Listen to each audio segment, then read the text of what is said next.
Welcome back guys. ISL എന്ന് നടക്കും എന്ന് നമ്മളിങ്ങനെ ആലോചിച്ചിരിക്കുകയാണ്. നിങ്ങൾക്ക് എല്ലാവർക്കും അറിയാവുന്ന പോലെ ഈ 2 ദിവസം മുമ്പ് ഡിസംബർ 3 ബുധനാഴ്ച ഇതിന്റെ ഒരു സ്റ്റേക്ക് ഹോൾഡർ മീറ്റിംഗ് അങ്ങ് ഡൽഹിയിൽ നടന്നിരുന്നു. AFF-ഉം ക്ലബ്ബുകളും അതുപോലെ തന്നെ ബാക്കിയുള്ള എല്ലാ സ്റ്റേക്ക് ഹോൾഡേഴ്സും, അത് ഐ ലീഗ് ക്ലബ്ബുകളായിക്കോട്ടെ, ബ്രോഡ്കാസ്റ്റേഴ്സ് ആയിക്കോട്ടെ, FSDL ആയിക്കോട്ടെ, ഈവൻ സ്പോർട്സ് മിനിസ്ട്രി വരെ ഇടപെട്ട് ഒരു മീറ്റിംഗ് നടന്നിരുന്നു. ആ മീറ്റിംഗിന്റെ അപ്ഡേറ്റുകൾ എന്താണെന്ന് നിങ്ങൾ ഓരോരുത്തരും ചിലപ്പോൾ ഓൾറെഡി മനസ്സിലാക്കി കഴിഞ്ഞിട്ടുണ്ടാവും. ഇനി ആർക്കും ഇതുവരെ അറിഞ്ഞില്ലെങ്കിൽ ഞാൻ പറയാം സുഹൃത്തുക്കളെ, ഒരു തീരുമാനവും ആയിട്ടില്ല. ലീഗ് എന്ന് നടക്കുമെന്ന് നമുക്ക് അറിയേമില്ല. അല്ല പിന്നെ ഇവന്മാരൊക്കെ ഈ പരിപാടി തുടങ്ങിയിട്ട് കുറെ നാളായല്ലോ. എന്തായാലും ഈ മീറ്റിംഗിൽ നിന്നും വേറെ കുറച്ച് ഷോക്കിംഗ് ആയിട്ടുള്ള കാര്യങ്ങൾ നമുക്ക് മനസ്സിലാക്കാനായി. അങ്ങനത്തെ കുറച്ച് കാര്യങ്ങൾ നിങ്ങളായിട്ട് ഡിസ്കസ് ചെയ്യാനാണ് ഞാൻ ഈ വീഡിയോ ചെയ്യുന്നത്. ഈ മീറ്റിംഗിൽ സംഭവിച്ച കാര്യങ്ങളെ കുറിച്ച് നിങ്ങളിൽ കുറച്ച് പേർക്കൊക്കെ ഓൾറെഡി അറിയായിരിക്കും. അതുകൊണ്ട് തന്നെ ഞാൻ ഇനി പറയാൻ പോകുന്ന 3 കാര്യങ്ങൾ നിങ്ങൾ ചിലപ്പോൾ എവിടെയെങ്കിലും വായിച്ചിട്ടുണ്ടാവും. പക്ഷെ ഇതിൽ ഞാൻ ഒന്നാമത് പറയാൻ പോകുന്ന പോയിന്റ് ഉണ്ടല്ലോ, അങ്ങനെ ഒരു സജഷൻ ആക്ച്വലി ഈ മീറ്റിംഗിൽ നടന്നു എന്ന് എനിക്ക് വിശ്വസിക്കാനേ പറ്റുന്നില്ല. ഇന്ത്യൻ ഫുട്ബോൾ ഒരു നിലയ്ക്കെത്താൻ വേണ്ടി നമ്മളൊക്കെ എത്ര പ്രതീക്ഷകൾ നൽകി ഈ ലീഗിനെ ഇങ്ങനെ വളർത്തിക്കൊണ്ടെന്നതാണ്. എന്നിട്ടും ഇപ്പോഴും സ്റ്റേക്ക് ഹോൾഡേഴ്സിന്റെ ഭാഗത്തിലുള്ള ചില ആൾക്കാർ ഇങ്ങനെ ഒരു സജഷൻ മുന്നോട്ട് വെച്ചു എന്ന് എനിക്ക് വിശ്വസിക്കാൻ പറ്റുന്നില്ല ഗൈസ്. എന്തായാലും ഞാൻ നിങ്ങളുടെ ഒരുപാട് സമയമൊന്നും വേസ്റ്റ് ചെയ്യുന്നില്ല, പെട്ടെന്ന് തന്നെ നമുക്ക് കാര്യങ്ങളിലേക്ക് നടക്കാം. പക്ഷേ ആ 3 കാര്യങ്ങളിലേക്ക് നമ്മൾ പോകുന്നതിന് മുമ്പ് ഈ ലീഗിൽ പങ്കെടുത്തവരും അവരും മുന്നോട്ട് വെച്ച ആശയങ്ങളും ഒന്ന് പെട്ടെന്ന് ഞാൻ ചുരുക്കി പറയാം. ആദ്യം ISL ക്ലബ്ബുകളെ റെപ്രസെന്റ് ചെയ്തുകൊണ്ട് FC ഗോവയുടെ CEO ആയ രവി പുസ്കറാണ് സംസാരിച്ചത്. പുള്ളി പറഞ്ഞതൊക്കെ നമുക്ക് ഇതിനു മുമ്പ് അറിയാവുന്ന കാര്യങ്ങളാണ്. അതായത് ഈ ലീഗ് വയബിൾ ആയിരിക്കണം, ലോങ് ടേമിൽ ക്ലബ്ബുകൾക്ക് ബെനിഫിറ്റ് ഉണ്ടാവണം, അവരെ സസ്റ്റെയിൻ ചെയ്യാനുള്ള ഒരു എക്കോസിസ്റ്റം നമ്മൾ ഉണ്ടാക്കണം. അതുപോലെ തന്നെ ഇപ്പോൾ ഉള്ള കോൺസ്റ്റിറ്റ്യൂഷൻ, അതിൽ ചേഞ്ചസ് വരണം, അതത്ര റിജിഡ് ആവരുത്. കാരണം ഇന്ത്യൻ ഫുട്ബോൾ എന്നൊരു പ്രോഡക്റ്റ് വളരണമെങ്കിൽ അതിലൊരു ഫ്ലെക്സിബിലിറ്റി വേണം എന്നുള്ളത് ഭയങ്കര ഇമ്പോർട്ടൻ്റ് ആണ്.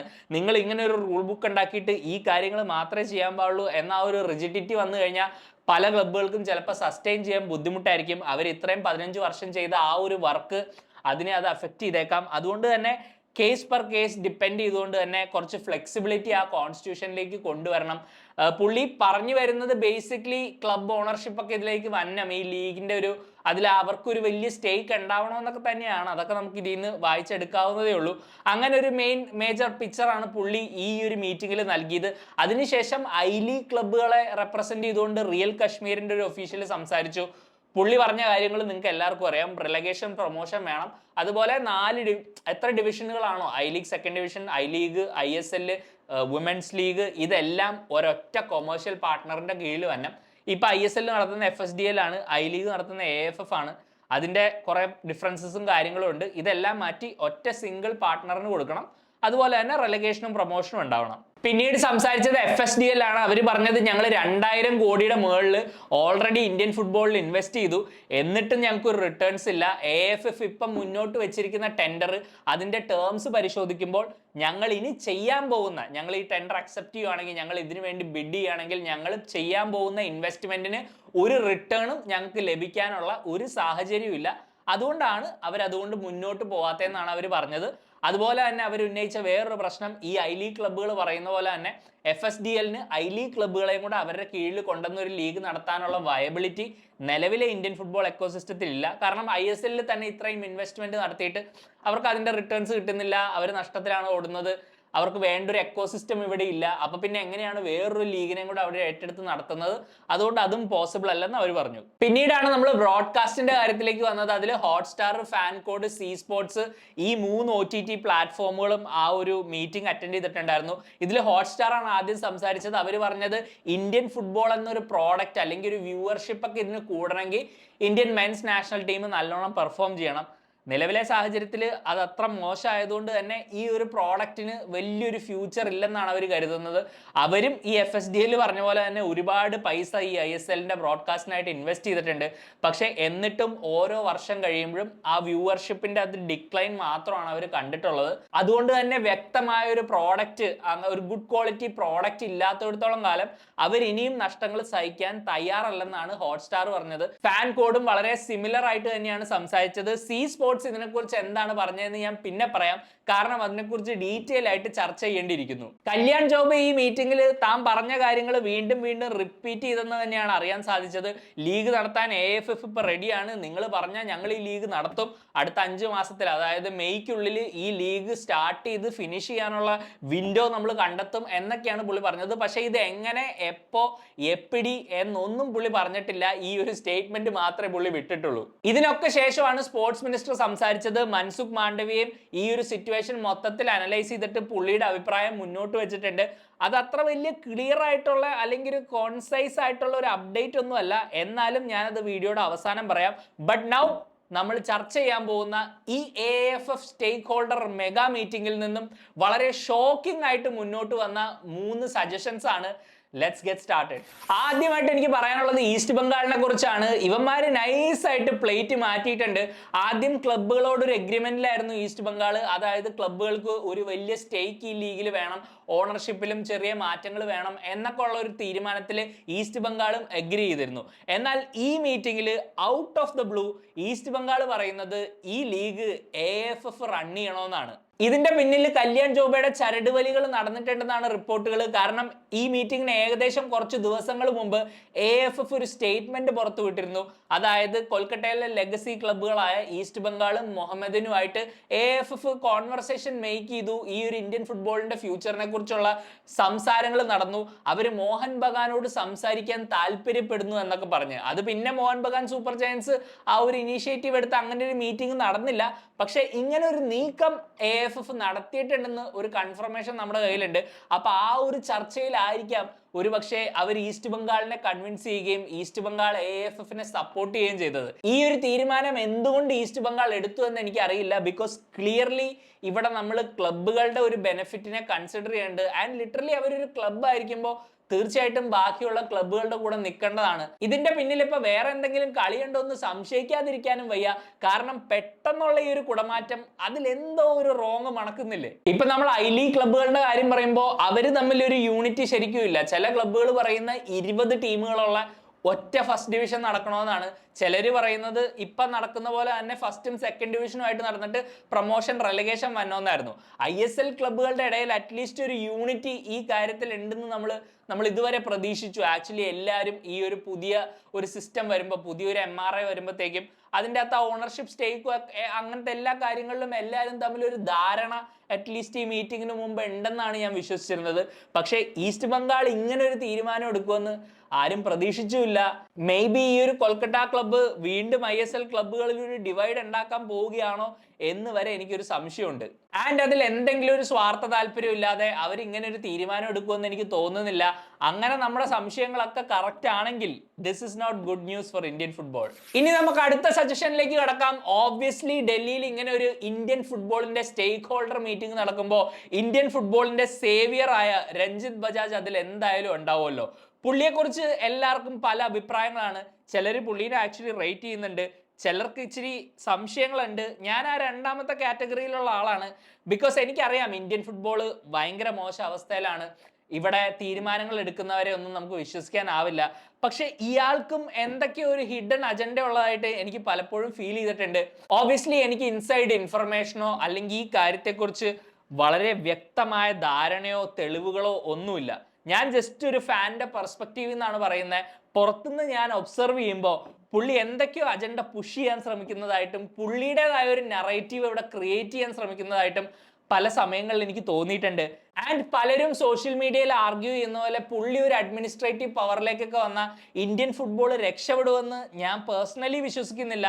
അതിന് വേറെ ഒരുപാട് കാര്യങ്ങൾ നമുക്ക് ചെയ്യാനുണ്ട്. എന്തായാലും രഞ്ജിത് ബജാജ് മുന്നോട്ട് വെച്ച ആശയം AFF തന്നെ ഈ ലീഗ് ഏറ്റെടുത്ത് നടത്തണമെന്നുള്ളതാണ്. പുള്ളി പറഞ്ഞത് ഈ ലോകത്തിലെ ഏറ്റവും മികച്ച ലീഗായ പ്രീമിയർ ലീഗ് വരെ ഈ ഒരു സിസ്റ്റമാണ് ഫോളോ ചെയ്യുന്നത്, പിന്നെ എന്തുകൊണ്ട് നമുക്ക് ഫോളോ ചെയ്തുകൂടാ എന്ന്.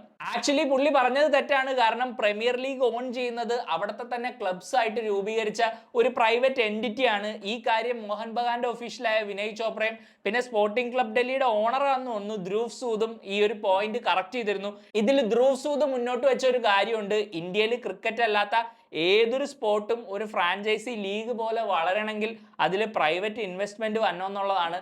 പുള്ളി അത് തന്നെയാണ് പറഞ്ഞത്. ഇങ്ങനെയുള്ള പ്രൈവറ്റ് എൻറ്റിറ്റികളാണ് പല ടോപ്പ് ലീഗുകളും ഓൺ ചെയ്യുന്നത്. അതുകൊണ്ട് തീർച്ചയായിട്ടും ISL അങ്ങനെ ക്ലബ്ബുകളാൽ രൂപീകരിക്കപ്പെട്ട ഒരു പ്രൈവറ്റ് എൻറ്റിറ്റി ഹോൾഡ് ചെയ്യണമെന്ന് പുള്ളി വാദിച്ചു. AIFF ISL ഓൺ ചെയ്യണമെന്ന് രഞ്ജിത്ത് ബജാജ് പറഞ്ഞില്ലേ, പുള്ളി അതിനെ ജസ്റ്റിഫൈ ചെയ്യാൻ ഉപയോഗിച്ചത് ഇന്ത്യൻ ക്രിക്കറ്റ് ലീഗിന്റെ എക്സാമ്പിൾ വെച്ചാണ്. സി സ്പോർട്സ് ആ ടൂർണമെന്റ് ലോഞ്ച് ചെയ്തു.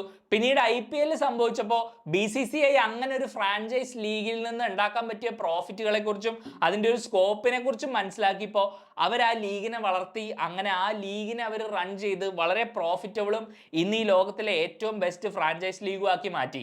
ഈ ഒരു മോഡലാണ് പുള്ളി ഉദ്ദേശിക്കുന്നത്. അതായത് ലീഗിനെ കൊമേഴ്ഷ്യലൈസ് ചെയ്യാൻ മാത്രം ഒരു പാർട്ട്ണർ, ലീഗ് റൺ ചെയ്യുന്നത് എപ്പോഴും AIFF ആയിരിക്കണമെന്ന്. പിന്നെ പുള്ളി എപ്പോഴും പറയുന്ന കുറെ കാര്യങ്ങൾ വീണ്ടും എടുത്തു പറഞ്ഞിരുന്നു. ഗ്രാസ് റൂട്ട്സ് ഡെവലപ്മെന്റ് നടക്കുന്നില്ല. പുള്ളി കഴിഞ്ഞ 10 വർഷത്തിൽ ഇന്ത്യയിലെ പല ഏജ് ഗ്രൂപ്പുകൾക്കായിട്ട് 200-ലധികം പ്ലെയേഴ്സിനെ സപ്ലൈ ചെയ്തിട്ടുണ്ട്. ഇവിടെ ഈ റൂമിലിരിക്കുന്ന ISL ക്ലബ്ബുകളും I ലീഗ് ക്ലബ്ബുകളും കമ്പൈൻ ചെയ്താലും അവർ അത്രയും പ്ലെയേഴ്സിനെ പ്രൊഡ്യൂസ് ചെയ്തിട്ടില്ല എന്നൊക്കെ. ഞാൻ അതൊന്നും ഡിനൈ ചെയ്യുന്നില്ല. പക്ഷേ ഈ ഒരു നറേറ്റീവ് പുള്ളി പുഷ് ചെയ്യാൻ തുടങ്ങിയിട്ട് കുറെ കാലങ്ങളായി. ആൻഡ് ഇതൊന്നും ആർക്കും അറിയാത്ത കാര്യമൊന്നുമല്ലോ. പിന്നെ പുള്ളി വീണ്ടും വീണ്ടും ഇതെടുത്ത് പറയുന്നത് എന്തിനാണെന്നും, ഈ ക്ലബ്ബുകളൊക്കെ പുള്ളിക്ക് പൈസ കൊടുത്തിട്ട് തന്നെയാണല്ലോ പുള്ളിയുടെ പ്ലെയേഴ്സിനെ മേടിച്ചിട്ടുള്ളത്. അപ്പൊ ഇതൊരു ഗിവ് ആൻഡ് ടേക്ക് ബിസിനസ് തന്നെയാണ്. ഇത് ഇടയ്ക്കിടയ്ക്ക് ഇങ്ങനെ എടുത്ത് പറയേണ്ട കാര്യമൊന്നുമില്ല. പിന്നെ FSDL ആണെങ്കിൽ റിലയൻസ് യൂത്ത് ലീഗിലും അത്യാവശ്യം പൈസ ഇൻവെസ്റ്റ് ചെയ്തിട്ടുണ്ട്. അതുപോലെ തന്നെ ചില ക്ലബ്ബുകൾക്ക് യൂത്ത് ഡെവലപ്മെന്റും ഗ്രാസ് റൂട്ട്സിനുമായിട്ട് അങ്ങോട്ട് വരെ പൈസ കൊടുക്കേണ്ട അവസ്ഥ ഉണ്ടായിട്ടുണ്ടെന്നാണ് ഞാൻ അറിഞ്ഞത്. ഇനിയാണ് ഈ സ്റ്റേക്ക് ഹോൾഡർ മീറ്റിംഗിൽ സംഭവിച്ച ഏറ്റവും വലിയ കോമഡി. ഇവിടെയാണ് ഞാൻ നേരത്തെ പറഞ്ഞ നമ്മുടെ സി സ്പോർട്സിന്റെ എൻട്രി. സി സ്പോർട്സ് ആക്ച്വലി സ്പോർട്സ് ബ്രോഡ്കാസ്റ്റിംഗിലേക്ക് ഒരു കംബാക്ക് നടത്താൻ ഉദ്ദേശിച്ചിരിക്കുകയാണ്. അവർ ബംഗാൾ സൂപ്പർ ലീഗിന്റെ റൈറ്റ്സ് ഒക്കെ എടുത്തു. അതുപോലെ തന്നെ എനിക്ക് തോന്നുന്ന ലെജൻസിന്റെ T20 ടൂർണമെന്റ് എന്തോ അവരാണ് ബ്രോഡ്കാസ്റ്റ് ചെയ്യുന്നത്. അപ്പോൾ അവർ തീർച്ചയായിട്ടും അടുത്ത കുറച്ച് വർഷങ്ങളിൽ ഇന്ത്യയിലെ ഒരു ടോപ്പ് സ്പോർട്സ് ബ്രോഡ്കാസ്റ്റർ ആവണം എന്നുള്ള വാശിയിലാണ്. അവർ പറഞ്ഞത് ISL ബ്രോഡ്കാസ്റ്റ് ഒക്കെ നമുക്ക് ചെയ്യാം, അതിലൊന്നും വലിയ വിഷയമുള്ള കാര്യമൊന്നുമല്ല, നമ്മളത് ചെയ്തിരിക്കും. പക്ഷെ അതിനൊക്കെ മുമ്പ് ഒരു കാര്യം കൂടെ ചെയ്യണമെന്ന് അവർ പറഞ്ഞു. അവർക്ക് BCCI ഒന്ന് സമീപിക്കണം. എന്നിട്ട് ക്രിക്കറ്റ് നടക്കാത്ത മാസങ്ങളില്ലേ, ഒരു കലണ്ടറിലെ 12 മാസത്തിൽ ക്രിക്കറ്റ് ഇല്ലാത്തൊരു വിൻഡോയിൽ ഫുട്ബോൾ കൊണ്ട കളിപ്പിച്ചിട്ട് എന്നിട്ട് നമുക്ക് ഈ സാധനം ബ്രോഡ്കാസ്റ്റ് ചെയ്യാമെന്ന്. അല്ല, ഇന്ത്യൻ ഫുട്ബോളിന്റെ അവസ്ഥ ഒന്ന് നോക്കണേ. ഇതുപോലെയൊക്കെ പറയുന്ന ടീമുകളാണ് ഇന്ത്യൻ ഫുട്ബോളിന്റെ ബ്രോഡ്കാസ്റ്റിംഗ് റൈറ്റ്സ് മേടിക്കാൻ നടക്കുന്നത്. ഇവിടെ ഈ ലീഗ് വളരും, റെലഗേഷൻ പ്രൊമോഷൻ വരും, കൂടുതൽ ടീമുകൾ വരും, കൂടുതൽ മത്സരങ്ങൾ വരും, ലീഗിന്റെ ഡ്യൂറേഷൻ വലുതാവും എന്നൊക്കെ നമ്മൾ കഴിഞ്ഞ 15 വർഷമായിട്ട് സ്വപ്നം കാണുമ്പോൾ 2025 ഈ ലീഗിന്റെ ബ്രോഡ്കാസ്റ്റ് ചെയ്യാമെന്ന് പറഞ്ഞു വരുന്ന ഒരു പൊട്ടൻഷ്യൽ ബിഡർ പറയുകയാണ് ക്രിക്കറ്റ് കലണ്ടർ വെച്ച് ഫുട്ബോൾ നടത്തണമെന്ന്. ഇതൊക്കെ എന്ത് കോമഡിയാന്ന് ഞാൻ പറയാണ്ട് തന്നെ കേട്ടിരിക്കുന്ന നിങ്ങൾക്ക് മനസ്സിലാവുന്നില്ലേ? ഇനി നമുക്ക് സ്പോർട്സ് മിനിസ്റ്റർ പറഞ്ഞ കാര്യങ്ങളിലേക്ക് വരാം. പുള്ളി പറഞ്ഞത് ഒരു ഷോർട്ട് ടേമും ലോങ് ടേം സൊല്യൂഷനും ഈ ഒരു പ്രോബ്ലത്തിന് ഉണ്ടാവണം. അതായത് ഇമ്മീഡിയറ്റ് ആയിട്ട് ഈ സീസൺ നടക്കാനുള്ള പരിപാടികൾ എന്താണ്, അതുപോലെ തന്നെ ലോങ് ടേമിൽ ഈ ക്ലബ്ബുകളൊക്കെ പറഞ്ഞ പോലെ തന്നെ ഇതിന്റെ വയബിലിറ്റിയും ഇതിന്റെ പ്രോഫിറ്റബിലിറ്റിയും ഒക്കെ നമ്മൾ കൺസിഡർ ചെയ്യണമെന്നൊക്കെയാണ്. പുള്ളി വേറൊരു കാര്യം എടുത്തു പറഞ്ഞു, Indian football will not die എന്ന്. കാരണം ഈ ഒരു ലീഗിനെയോ ഇന്ത്യൻ ഫുട്ബോളിനെയോ നശിപ്പിക്കാൻ പുള്ളി സമ്മതിക്കില്ല എന്നൊക്കെയാണ് പറഞ്ഞിരിക്കുന്നത്. അതുപോലെ തന്നെ ഇന്ത്യൻ ഗവൺമെന്റ് സ്പോർട്സ് സെക്ടറിലേക്ക് പ്രൈവറ്റ് ഇൻവെസ്റ്റ്മെന്റിനെ ഒരുപാട് എൻകറേജ് ചെയ്യുന്നുണ്ടെന്നും കൂടി പുള്ളി പറഞ്ഞു. രാഷ്ട്രീയക്കാരെ സംബന്ധിച്ചിടത്തോളം ഇങ്ങനെയുള്ള വാഗ്ദാനങ്ങൾ അവർ വർഷങ്ങളായിട്ട് നടത്തിക്കൊണ്ടിരിക്കുന്നതാണ്. അതുകൊണ്ട് തന്നെ ഇതിൽ നിന്നൊന്നും നമുക്കൊരു ക്ലാരിറ്റിയോ അല്ലെങ്കിൽ ഈ ലീഗ് രക്ഷപ്പെടുമെന്നോ അല്ലെങ്കിൽ ഈ സീസൺ കളി ഉണ്ടാവുമെന്നോ ഒന്നും നമുക്ക് ഉറച്ച് വിശ്വസിക്കാനാവില്ല. ദ ബോട്ടം ലൈൻ ഈസ്, ഈ ഒരു മീറ്റിംഗിൽ നിന്നും കാര്യമായിട്ടുള്ള അപ്ഡേറ്റുകളൊന്നും ഇല്ല.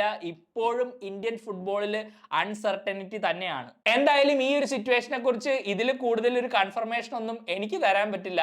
അൺഫോർച്ചുനേറ്റ്ലി തീരുമാനങ്ങൾ എടുക്കുന്നവർക്കും തരാൻ പറ്റുന്നില്ല എന്നുള്ളതാണ് അവസ്ഥ. അപ്പൊ നമ്മൾ ഫാൻസ് ഇങ്ങനെ നോക്കിയിരിക്കുക, അടുത്ത മീറ്റിങ്ങിനായിട്ട് അടുത്ത അപ്ഡേറ്റിനായിട്ട്. വീണ്ടും ഒരു മീറ്റിംഗ് നടക്കും എന്നുള്ള കാര്യം ഞാൻ ഉറപ്പിച്ചു പറയുന്നു. ആ മീറ്റിംഗിൽ എന്തെങ്കിലും സംഭവിക്കുകയാണെങ്കിൽ ഞാൻ വീണ്ടും വരാം. എന്തായാലും ഈ സിറ്റുവേഷനെ കുറിച്ചുള്ള നിങ്ങളുടെ അഭിപ്രായങ്ങൾ തീർച്ചയായിട്ടും കമന്റ് ചെയ്യുക. വീഡിയോ ഇഷ്ടപ്പെട്ടാൽ ലൈക്ക് ചെയ്യുക, ഷെയർ ചെയ്യുക, സബ്സ്ക്രൈബ് ചെയ്യുക. വീണ്ടും കാണാം. Bye for now.